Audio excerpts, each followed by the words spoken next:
So glad you're with us. Embrace Life is back, and so is Christina Hunter, nurse navigator from Lourdes Health System.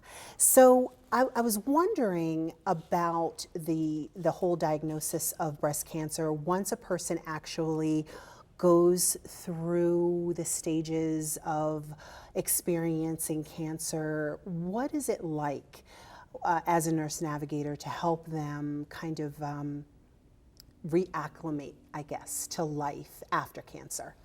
Well, with all patients, we create a survivorship plan, meaning that they need to spend the rest of their life having surveillance, whether that's certain scans every year, every so many months, making sure that they're following up. But at that point, also helping them to start to live their life again and to look forward to living, maintaining a healthy lifestyle. Again, like we mentioned, with good nutrition, Yes. keeping active, reaching out to support groups. Perhaps sometimes that's even the best time, is after you've been through it, you're better able to talk about it. And I think that's where some women in particular need extra help, because of the fear of, is my cancer going to come back? Am I really cured? Am I really able to move forward? So connecting with other women that have been through it, I think, is very helpful. Finding hobbies, doing things that all of a sudden you love. Because going through that, they look at life a little bit differently and start to appreciate things maybe that they had taken for granted and want to do more with their life. Sometimes it's giving back, sometimes it's connecting with a new group or new hobbies, just focusing on wellness. And you help them with that? Yes. That's an amazing service that Lourdes provides. And I'm thinking about if you are going through the reacclimation after you've experienced a cancer diagnosis, and then you may want to have reconstructive surgery. Is that something that you have during the cancer diagnosis, or is that something that you do afterwards? That's usually during the cancer diagnosis, at the time of surgery. That will be discussed. Right in the beginning, we give women all their options of what surgeries are available to them. Would it be a lumpectomy? Would it be mastectomy? Would it be with or without reconstruction? And there's different types of reconstruction. So it all really depends on what the interest of the patient. And I was having a conversation with a friend of mine who actually was diagnosed with cancer and went through the reconstructive surgery.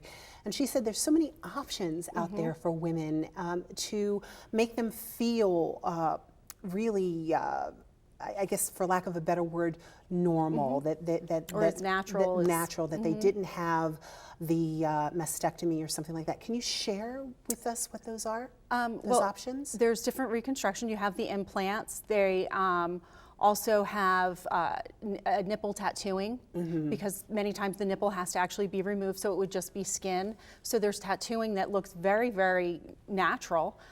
So that's actually a growing art. And different types of I guess reduction and enlargement of breasts as well? Depending on what the woman's actual bra size is to begin with. Can they use implants? Do they need a more advanced surgery where they would actually take fat from the abdominal area and put it up to the breast?